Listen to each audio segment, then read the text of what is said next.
जब आप इंटरव्यू में बैठे हो तो कम से कम ये काम तो आपको बिल्कुल नहीं करना है। कई बार बच्चों को प्रिपरेशन कर रहे होते हैं तो उनको पता नहीं होता है, सही गाइडेंस नहीं मिलती है, तो इंटरव्यू में वो अलग से स्मार्ट बनने का प्रयास करने लगते हैं। जैसा वो जीवन में रहते हैं वैसा ही वहाँ भी सोचते हैं करने लगेंगे, और वही उनके लिए सबसे बड़ा नुकसानदायक सबक होता है और उनको बहुत कम नंबर मिलते हैं इंटरव्यू में, कई बार फेल भी कर दिया जाता है।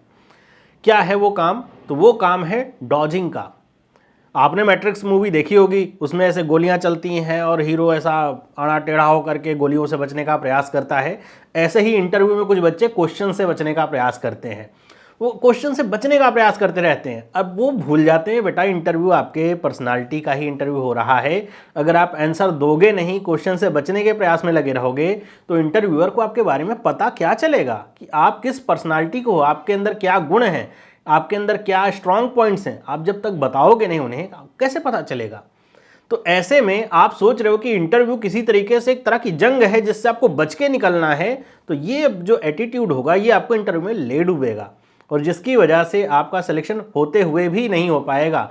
मेंस में अच्छा नंबर रहेंगे, इंटरव्यू में फेल हो गए, सिलेक्शन नहीं हो पाएगा। तो आपको क्वेश्चन से बचना नहीं है, ऐसे आंसर्स नहीं करने हैं कि आप सोचो कि मैं तो ऐसा आंसर कर दूंगा कि उसके बाद फिर कोई क्वेश्चन पैदा ही नहीं होगा, कुछ ऐसा कर दूंगा।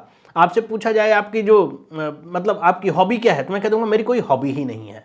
हो गया भाई, हॉबी आप बताओगे तो उसमें और क्वेश्चन पूछे जाएंगे, तो मैं ना ऐसा आंसर करूंगा मेरी कोई हॉबी ही नहीं है, तो मेरे से फिर क्या क्वेश्चन पूछेंगे? तो आप अपने ही पैर पे कुल्हाड़ी मार रहे हो। उसके बाद आप दांत दिखाते हुए बाहर आओगे इंटरव्यू के, फिर सोचोगे मैंने तो बहुत बढ़िया इंटरव्यू दिया, मैंने ऐसा इंटरव्यू दिया कि इंटरव्यूअर शॉक रह गया। तो कोई शॉक वॉक नहीं लगा है, तो कुछ समय के बाद आपको ही शॉक लगेगा।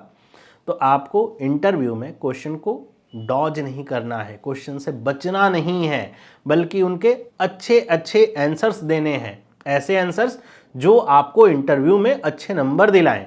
आपकी पर्सनालिटी निखर करके आनी चाहिए इंटरव्यूअर के सामने, एक अट्रैक्टिव पर्सनालिटी होनी चाहिए।